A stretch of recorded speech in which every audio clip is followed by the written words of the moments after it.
I'm Mr. Steve. Glad you're here. Let's build an add-on using the Serpens add-on creator, which is about to get a massive update.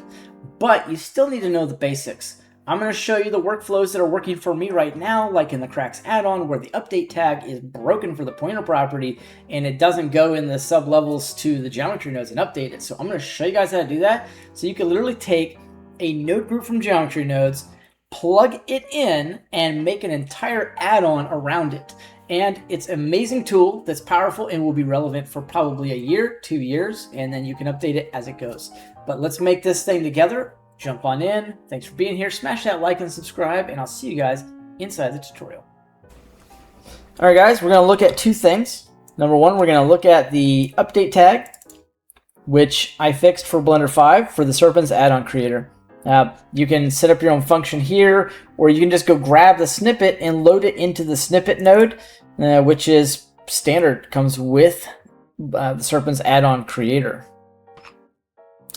Now, what we'll do is we'll take a look at the visual scripting add-on. This is on SuperHive, and it is going to allow you to make your own add-ons, noodling just like geometry nodes. You don't have to know any code. It will help if you do, and you will be able to make incredible algorithmic logic and things like that. But oh, and I don't get paid anything for this. I'm not plugging it. Just I love Serpens. I love Blender. I love the community, and I especially love beginners. So you guys can know what you can do. So if you're running into a problem in Blender, you're trying to make something, it's a big deal if you can make your own tool. Now, on a side note, I fixed the problem with the cracks add-on and the placement of the mask, the empty mask. So let's just go ahead and delete and delete. And if we come up here and we do fast cracks, you'll get cracks, but you don't always get the empty. So you can just now press this button and it'll automatically give you an empty right here. You can press D. And let's grab the main object, which I put a button in here, guys. This is going to be the new upgrade. And we could say put this to 50. And then I can do an exploded view on that. And let's just click out. And if I don't have that empty selected anymore, I don't have to try to find it. If it's deep inside, I can just click that button again. And it will now allow me to do some different things. Yeah, so that's fixed. Works nicely. And you'll be able to say, oops, I cut it out of there, and you can just click the button again. It will not create a new one. And if it glitches for anybody or anything weird, let me know, but I'm pretty sure it worked all the problems out of it. Now, under the beginning tutorial information I gave you guys, I said we're going to create a little add-on. So there's more updates to the cracks add-on, but let's go ahead and look at that. Now we're going to do things pretty similar to how I have them here. And you'll be able to have your own script running in the background. We're just going to let the AI do the majority of it, but we'll pass in whatever properties we want, and we will create some of our own UI work. And just another side note about the cracks add-on, it automatically remeshes for you and attempts to give you the best topology that you can get, which is pretty cool. And there is an animation feature built in, so you guys can just press Y once you've applied the cracks, and then you can animate this in any which way that you wish, and it just will be continuous. You can play around with it, do whatever you want. You could animate the empty to do whatever you want, and like I said, you can just kind of blast this any direction you want and have some fun with it. But okay, fine, we'll start the tutorial here. So I love playing with the cracks add-on. It's actually a lot of fun. It's addictive, kind of like the name. So anyways, going on, once you've installed the add-on for Serpens add-on creator, you'll just be able to go into the visual scripter. Oh, I don't have it installed here. Hang on a second. Let's pull up a fresh copy of Blender, and I'm in Blender 5. So when we come over here, we go to edit preferences, it'll install like an add-on, and you should see it in there. The actual file will be visual scripting. And it'll look like this, visual scripting, but the name will be Serpens. And once you've installed that, you'll have a custom area for your add-on. And like I said, I'm not going to go over all the basics again. I've got tutorials that are dedicated to that, but let's go ahead and split this screen if it'll allow me. and we will go ahead to Visual Scripting Editor. And then you could just click New right here.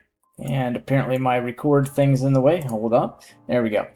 So now we'll have to go down to Serpens, and we've got a standard script editor here. I'm just going to go ahead and type in script, and we can run it this way, and we can put in a run script. And this is the most basic form. Like if you don't know anything, you can do this. This is going to be something you could do. We're going to click external, and this could literally be the entire add-on right here. Now, we don't have anything in the end panel yet. We're going to go over to Gemeni, and we'll go in to anti-gravity, and I just want to go, oops, let me get it back, come back here. I want to go ahead and create a new file. Let's do a new text file. Let's do a new window. Now, once you've done this and you set up the anti-gravity, which isn't too terribly difficult, you'll be able to, I'm not going to do a tutorial on that right now, but you can see tutorials on it. It's pretty simple. And you've got this set up. You'll just go, hey, go ahead and create a text file. I'm going to plug into Blender and write this to the G drive and name it camera focus. And then we're going to go ahead and click enter, and hopefully it got it because I'm doing this tutorial at the same time. It should get that audio, and it will then generate. So now we're saying blah, blah, blah. It's focusing. It's doing its thing. You'll have to allow this in the workspace. And once you do that, it will continue. And it's saying, hey, G Drive Remake Mini. It's smart enough to know that it's going to go back to the cracks add-on area, the last thing I was working on, which is good, but that's not exactly where I want it. But I don't care for this. I'm just going to let it create and keep allowing it. I'm going to turn my autopilot back on that Sam gave me. This will help make it work a little faster. So, okay, it went ahead and created this right here. This is our text file, and this is our path. So I'm going to copy that, and I'll plug this in and hit enter. Now we don't have anything here, and this script will automatically run. This will automatically run and let us do the thing. And just in case you guys can't necessarily see exactly what I'm doing, this is a script node. This would be like auto-registering your script inside of Blender. And then this is going to run it as a text file, but because it's the way it's set up in Serpens scripting, it's going to act like a PY file.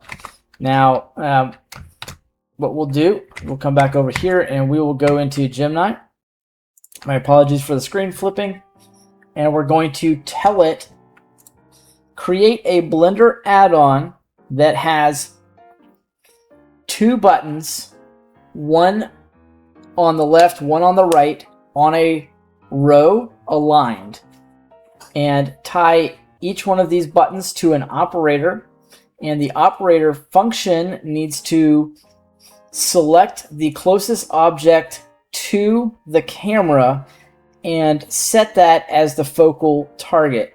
And we will need to make sure we're setting the camera active so those properties don't give us errors. Run checks and compatibility for Blender 5 and backwards compatibility.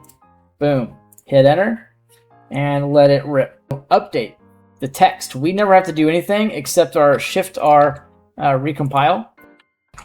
Oh, my bad. Here we go. So what I'll do is we just open this up and see what's in here. Camera focus text file. That's nothing. There's nothing there. So what we want to do is switch back over, and we can see Gemini has already made 118 characters or lines, probably 118 lines. And so it's now making our add-on for us. Okay. And it says it's compatible, this, that, and the other. There's a bunch of stuff going on. And now when we come back over here, I didn't do anything with this. This has now got the behead, and it's got the import BPY. It's Blender 5, Blender 4 compatibility. Let's come over here and hit the refresh button. And now we've got an add-on called Camera Set Focal. So what I would hope, honestly, is that it's going to work the way I want. Let's take up a top view here, and we'll make a nice little staggered look. And we can kind of scale a couple of these back. There we go. That's what I wanted. So this should be setting the object to active that is closest, and it's not really doing that. It is setting the camera to active for some reason before anything else. Oh, set focus, clear focus. That's what I get for not reading. So that was not the intent. So let's see how quick we can make this work. Back over in Gemini. Looking at the current script, I see that there are 2 buttons, but they are not left-right cycling, and we are setting the camera active, but the idea is to make sure the camera properties, and I probably shouldn't have said active. So don't worry about setting the camera active. Instead, let's set the object closest to the camera as the active object and set it as the let's turn on depth of field boolean in the camera properties and make sure that that is the focal object. Now if we come over here, we can click this to recycle. You'll see it changed, and I'll do a Shift R recompile, and we don't want to lose anything, so I'm going to go ahead and save this in my G drive, and now I'll take up the camera view, and it's going to cycle previous and set them active as it goes. So are we truly setting one of these active, or we're just kind of cycling through? So let's double check this is doing what we want. And the best way to do that, hey, go ahead and expose the f-stop, and let's set it to a default of 0.1. Every time the button is clicked, we want to make sure it is cycling through, and so this is more of a test to show it. We'll just show this. I'm not really giving good prompts right now because I'm trying to focus on 2 things at once, but what you'll see is that you can actually use AI to make your own prompt. You could literally go to another model and then you could do the thing, and I was already playing around with it. I kind of paused the video for a second just to kind of see, but I'll reset this to default value. So you can't tell which one is which here. You have no idea. Like if that one truly is or not, we won't know until we change it.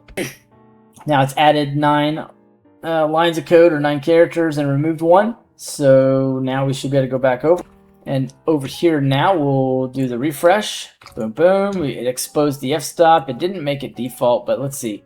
Yeah, it does change it. Okay, so this is set to active now. And let's make sure you guys can kind of see what is actually going on here. And what we'll have is, yep, that one is active and these 2 are blurred out. So that is working. And we've now made an add-on inside of Blender. So you could click next, and now these 2 are kind of blurry and that one's in focus. And now these are kind of blurry and that one's in focus. And you can set the f-stop how you want. And that's pretty cool. So now you can go ahead and you could say this would be just script for camera. And now we'll click to add a new one. And this can be our main UI.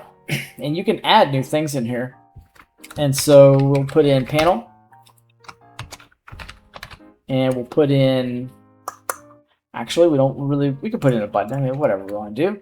And now we'll call this camera because it's under new category. And so we'll just name it capital camera. And I'll select all of this, copy, enter, control V, boom. Now this pops up here. The only problem is maybe I don't want that there. I want my stuff up top. So this is set to panel order 0. And this one is not. They're both set to panel 0 basically. And we could actually open up our text here. We can see the changes as they take place. And so make sure this is set to panel order 1. And honestly, you want to get more out of your prompts because I do pay for this. You can do free, but it's better if you pay for it. It's like 20 bucks a month. And you'll get more out of your prompts if you do really good prompts. So I'll allow that. All right, now it's adding that extra line of code. So now I've got the code up. I press Control F, and I want to see panel, and I can find focus panel. Let's find the next thing because there's 4 of them. PT panel, camera panel, classes. Maybe we'll just type in order. Yeah. So there it is. There it is. There's the class. So panel order 1. Now we'll jump back over, and now I can shift our recompile. Oops. Shift our recompile, and boom. Now mine is set there. And if I want to change this, it gives me a little more control. And that will give you a general idea of how you can make add-ons. This is just an overview. I'll put the playlist for Serpens in the description so you guys can check it out. I'll put a link in there as well for the Cracks add-on if you guys are interested in it.